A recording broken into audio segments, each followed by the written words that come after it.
حكاية هي الأغرب والأكتر رعب في التاريخ. حكاية مخطوطة ملعونة، محدش عارف مين كتبها ولا ازاي ولا ليه. كل صفحة فيها باب مفتوح على عالم مش طبيعي. المخطوطة دي اسمها جيجاز أو كتاب الشيطان.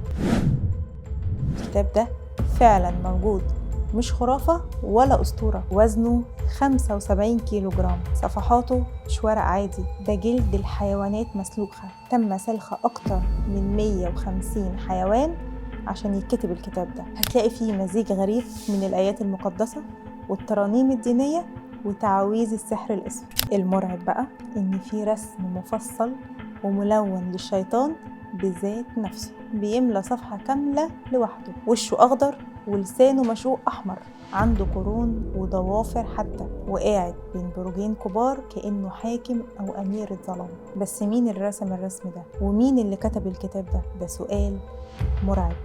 هحكي لكم اللي حصل بالظبط.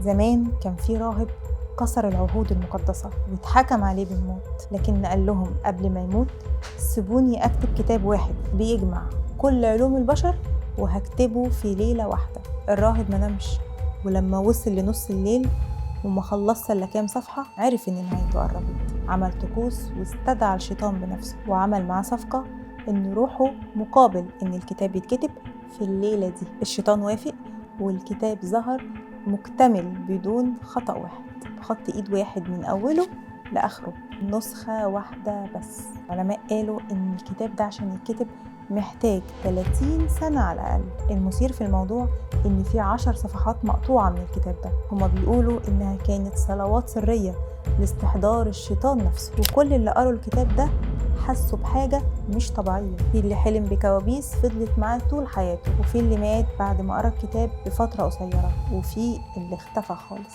الكتاب ده مر على ملوك وأباطرة ورهبان كتير، ورجع في الآخر للمكتبة الوطنية في السويد. في كتب مش لازم تفتحها أبدا، وفي أسماء مش لازم تتقال أبدا، وفي أبواب لو فتحتها مش هتعرف تقفلها تاني. لو عايز تعرف أسرار أكتر تابعني، لأن اللي جاي أعمق، أغرب، أخطر.